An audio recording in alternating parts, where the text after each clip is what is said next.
Hello guys, आज हम बात करेंगे कुछ इंपॉर्टेंट एमसीक्यूज के बारे में, क्योंकि कुछ टॉपिक्स तो हम डेली बेसिस पे कर ही रहे हैं करंट अफेयर्स के, लेकिन कुछ टॉपिक्स ऐसे भी होते हैं कि जो डेली बेसिस पे डिस्कस नहीं होते, उसको हम एमसीक्यूज पॉइंट ऑफ व्यू से कवर करेंगे।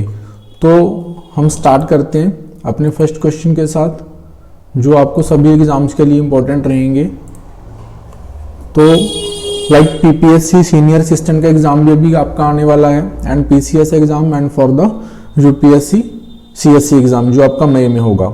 तो हम फर्स्ट क्वेश्चन से स्टार्ट करते हैं कि जो फीफा वर्ल्ड कप ट्रॉफी है is designed by which of the following artist.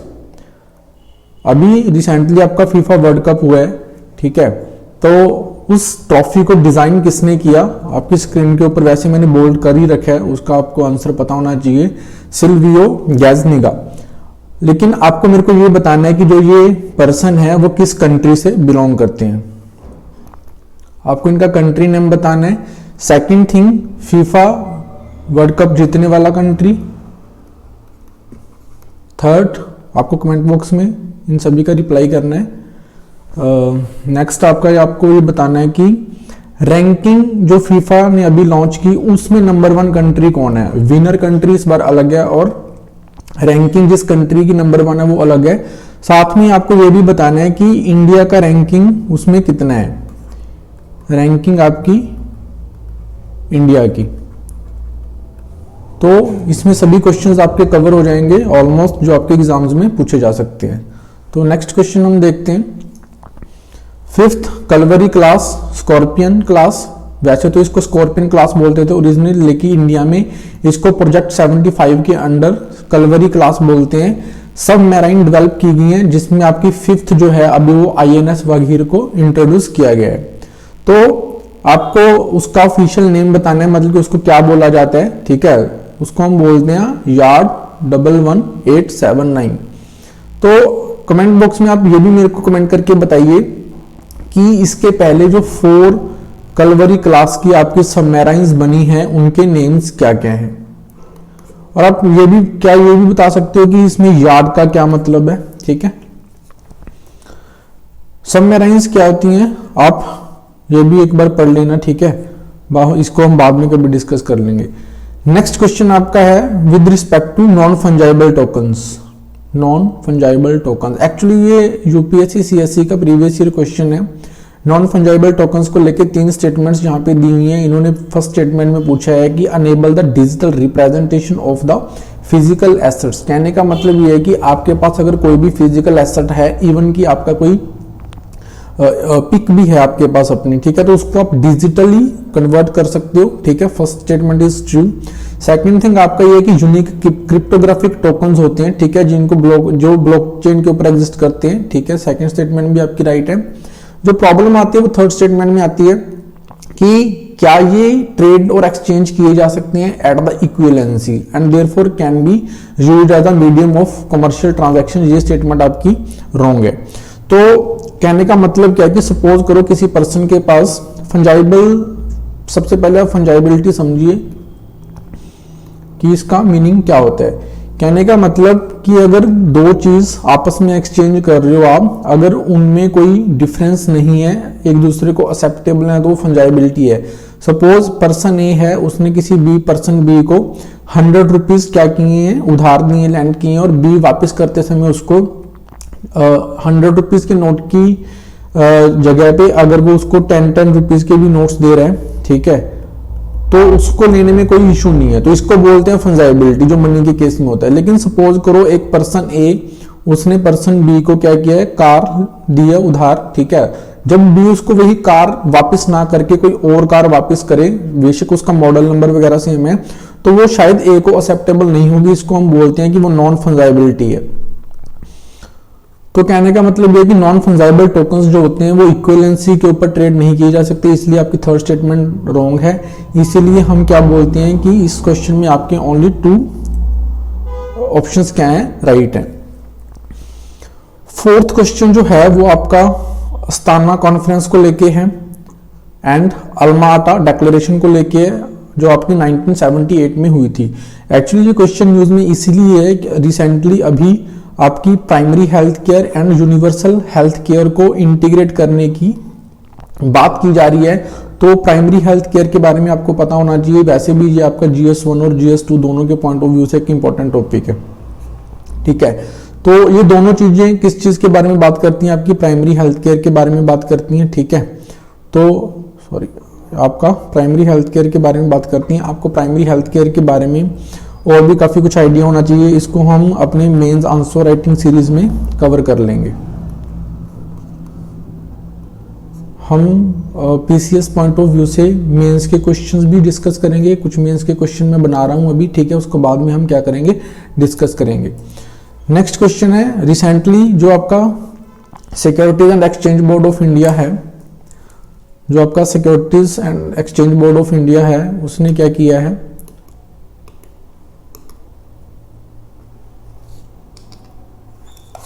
Wait,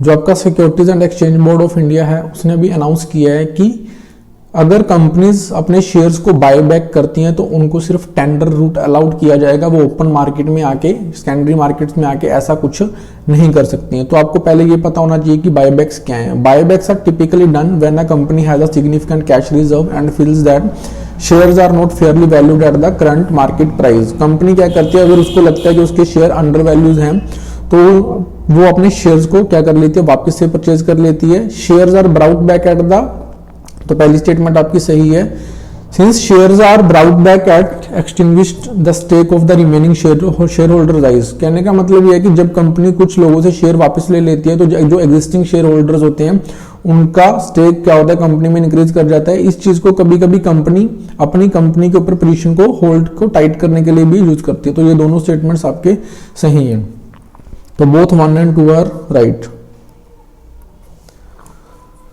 next question हम डिस्कस करते हैं, who releases the figure of wholesale price index. Wholesale price index का फिगर जो है वो कौन रिलीज करता है, ministry of commerce and industry. आप मेरे को कमेंट बॉक्स में मुझे कमेंट करके बताइए कि होलसेल प्राइस इंडेक्स का बेस ईयर क्या है। अगर आपको इसके बारे में कुछ ज्यादा नॉलेज नहीं है तो हम कंप्लीट एक इन्फ्लेशन का टॉपिक कवर करेंगे, जिसमें एक फुल सिंगल वीडियो में हम प्रीलिम पॉइंट, एक्चुअली मेंस में इसमें से कुछ ज्यादा पूछा नहीं जाता है, तो प्रीलिम पॉइंट ऑफ व्यू से इससे क्वेश्चन बनते हैं। WPI क्या है, कंज्यूमर प्राइस इंडेक्स क्या है, कौन इसको रिलीज करता है, ठीक है, बेस ईयर्स क्या है, इस तरह के क्वेश्चंस हैं जो हम वो बाद में डिस्कस कर लेंगे। Chushul Moldo, a border point between which of the two following countries.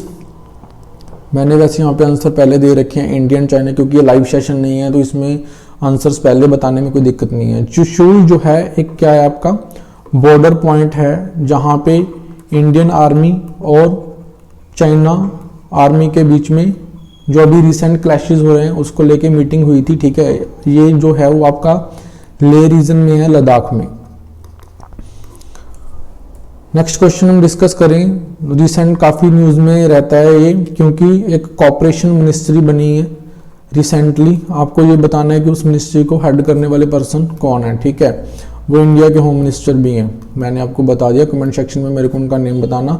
97th constitutional amendment act हुआ था, इसका ईयर बताना मेरे को कब हुआ था, मैंने यहाँ पे ईयर मेंशन नहीं किया। तो उस एक्ट के थ्रू कौन सा पार्ट एंड कौन सा आर्टिकल जो है वो इंडियन कॉन्स्टिट्यूशन में ऐड किया गया। 9th पार्ट 43B जो है आपका आर्टिकल ऐड किया गया।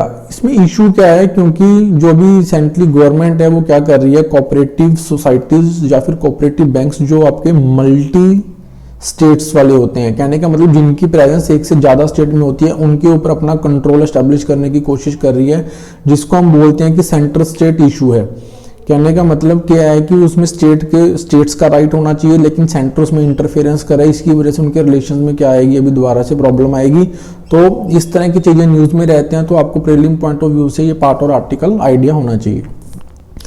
नेक्स्ट क्वेश्चन जो है कि which of the following article ensures right to freedom of conscience to freely profess, participate, practice and propagate the religion subject to public order and morality and the health. Actually ये वाला question news में इसलिए है क्योंकि recently हमने कर्नाटका का issue देखा कि गर्ल्स को स्कूल में हिजाब अलाउड होना चाहिए कि नहीं होना चाहिए। फिर हम ये देखते हैं कि सिख जो हैं उनको आपका किरपान जो वो वियर करते हैं, जो उनके रिलीजियस का बोलते हैं कि एक इम्पोर्टेंट प्रैक्टिस है और मैंडेटरी प्रैक्टिस है, क्या उनको जो आपकी डोमेस्टिक फ्लाइट्स हैं उनमें किरपान कैरी करना अलाउड करना चाहिए कि नहीं करना चाहिए। तो इस तरह के इश्यूज ये आते हैं कि सबसे पहले तो आपकी रिलीजन की जो है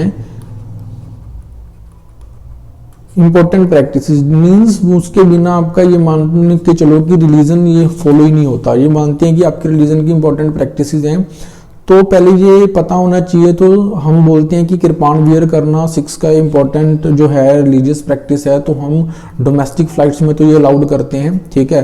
तो इस तरह की चीज़ें न्यूज़ में रहती हैं, तो किस आर्टिकल के अंदर है, तो वो आपको आर्टिकल नंबर 25 पता होना चाहिए। इसके अलावा भी आपको आर्टिकल नंबर 27, 28 के बारे में आइडिया होना चाहिए, थोड़ा आप देख लेना इसको, ठीक है। अगर कोई डाउट हो तो फिर कमेंट सेक्शन में मेरे को कमेंट करके पूछ लेना। नेक्स्ट क्वेश्चन जो है आपका, रिसेंटली गवर्नमेंट ने क्या किया, आपका वैक्सीनेशन प्रोग्राम में आपकी हेट्रोलोगस बूस्टर डोज को और फर्स्ट इंट्रानसल, सेकंड आपकी ये हेट्रोलोगस बूस्टर डोज है, फर्स्ट आपकी इंट्रानसल डोज है, तो वो कौन सी है, यहाँ पे आंसर नहीं दिया, यहाँ पे इनकोवैक है, ठीक है। तो इसको अभी रिसेंटली आपके वैक्सीनेशन प्रोग्राम में ऐड किया गया है। आपको ये बताना है कि फर्स्ट आपकी हेट्रोलोगस बूस्टर डोज कौन सी है, ठीक है। हेट्रोलोगस का मतलब ये होता है कि सपोज करो पहले आपने फर्स्ट डोज सेकंड डोज किसी सेम वैक्सीन का लिया हुआ है, तो थर्ड बूस्टर डोज वो सेम कंपनी का नहीं होगा, वो सेम उसके अंदर कंपोनेंट्स नहीं होंगे, कोई थर्ड वेरिएंट कोई अलग ही किस्म की वो वैक्सीन होगी, तो इसको हम क्या बोलते हैं कि वो हेट्रोलोगस है। तो इनकोवैक को अलाउड कर दिया गया। सेकंड आपकी हेट्रोलोगस वैक्सीन है, आपको फर्स्ट हेट्रोलोगस वैक्सीन बतानी है, ठीक है। और ये ध्यान में रखना, ये आपकी फर्स्ट इंट्रानसल क्या है, वैक्सीन है। तो होप सो आप सभी को ये सेशन अच्छा लगा होगा। अगर आपको इस तरह के और सेशन चाहिए तो please like share and subscribe करना चैनल को। एंड और अगर आपके कोई डाउट्स हैं तो कमेंट सेक्शन में मेरे को कमेंट करके बताना। Thank you.